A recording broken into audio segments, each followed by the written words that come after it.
எல்லாருக்கும் வணக்கம். Cheese kitchen click பண்ணதுக்கு ரொம்ப நன்றி. ஸோ இன்றைக்கி ஒரு லன்ச் ரெசிபி தான். ரொம்ப ஈஸியாக டேஸ்டியாக அது மட்டும் இல்லாமல் ஹெல்த்தியாக செய்யக்கூடிய கொண்டக்கடலை சாதம் தான் எப்படி செய்கிறதுன்னு இன்றைக்கி பார்க்க போகிறோம். நல்லா மசாலாலாம் போட்டு சூப்பராக இருக்கும் இது லஞ்சுக்கு. இதை நான் எப்படி செஞ்சேன்னு பார்க்குறதுக்கு முன்னாடி மறக்காமல் சீஸ் கிச்சனுக்கு சப்ஸ்கிரைப் பண்ணுங்கள், லைக் பண்ணுங்கள், மறக்காமல் ஒரு ஹைப்பும் தட்டி விடுங்க. இப்போ வாங்க வீடியோக்குள்ளே போகலாம். தேங்காவும் அந்த ரைஸ்க்கு நம்ம ஆட் பண்ண போகிறோம். செம்ம டேஸ்ட்டாக இருக்கும். ஸோ தேங்காய் வச்சுருக்கேன். இதில் வந்து நான் கொஞ்சம் சீரகம் ஆட் பண்ணிக்கிறேன். இப்போ இதை வந்து நம்ம குறைன்னு அரைச்சிக்கணும். ஸோ இந்த அளவுக்கு வந்து குறையாக வந்து அரைச்சிக்கணும். இப்போ நம்ம வந்து ரைஸ் செய்ய ஆரம்பிச்சிடலாம். ஸோ கொண்டக்கடலை ரைஸ் செய்ய ஆரம்பிச்சிடலாம். அதுக்கு கடாயில் வந்து நான் ஆயில் சேர்க்குறேன். ஆயிலில் வந்து நான் சோம்பு சேர்க்குறேன். அதுக்கப்புறம் வெங்காயம் சேர்க்குறேன். இதை வந்து நம்ம நல்லா வதக்கிக்கணும்.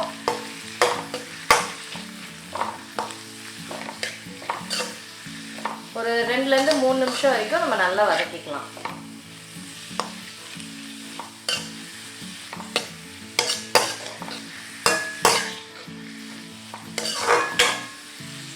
த்ரீ மினிட்ஸ் ஆயிடுச்சுங்க.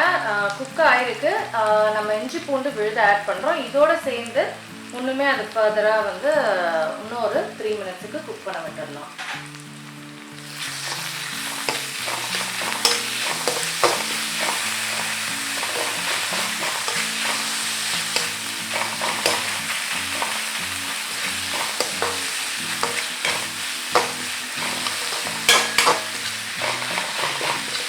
நல்லா வதங்கிடுச்சு. இதில் வந்து நான் மசாலா பொடி சேர்க்க போகிறேன். காஷ்மீரி மிளகாய் தூள் சேர்க்குறேன், கரம் மசாலா, மஞ்சள் தூள். இப்போ இது எல்லாமே வந்து நல்லா குக் ஆகட்டும். மசாலாலாம் எப்படியும் வந்து ஒரு 2 நிமிஷம் நல்லா குக் ஆகட்டும்.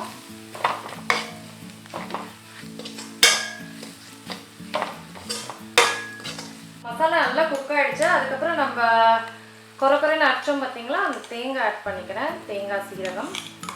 உங்களுக்கு ஃபர்தராக காரம் வேணும்னா நீங்கள் இதில் வந்து காஞ்ச மிளகாய் கூட ஆட் பண்ணிக்கலாம். அடுத்தது வேக வச்ச கொண்டக்கடலை. இதோட ரைஸ் சேர்த்துக்கிறேன். அப்புறம் நிறைய கொத்தமல்லி. இப்போ இது எல்லாத்தையும் நல்லா மிக்ஸ் பண்ணிக்க போகிறேன். ரொம்ப ஈஸி அண்ட் செம்ம டேஸ்ட்டாக இருக்கும் இந்த டிஷ்ஷு. இது வந்து பார்க்க நம்மளுக்கு கலராக இருக்கும், ஆனால் அந்தளவுக்கு காரம் இருக்காது. உங்களுக்கு அதான் நான் சொன்ன மாதிரி உங்களுக்கு நல்லா காரம் சாப்பிடுவீங்கன்னா நீங்கள் வந்து தேங்காயில் நீங்கள் காஞ்ச மிளகாய் போட்டு அரைச்சிக்கலாம்.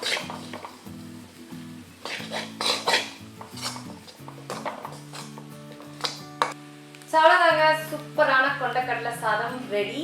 அவ்வளோதாங்க, ஈஸியான லஞ்ச் ரெசிபி கொண்டக்கடலை சாதம் ரெடி ஆயிடுச்சு. கண்டிப்பாக இதை ட்ரை பண்ணி பாருங்கள். நான் உங்களை சீக்கிரமாக அடுத்தவரை சந்திக்கிறேன். வணக்கம். இருங்க எங்கே போகிறீங்க?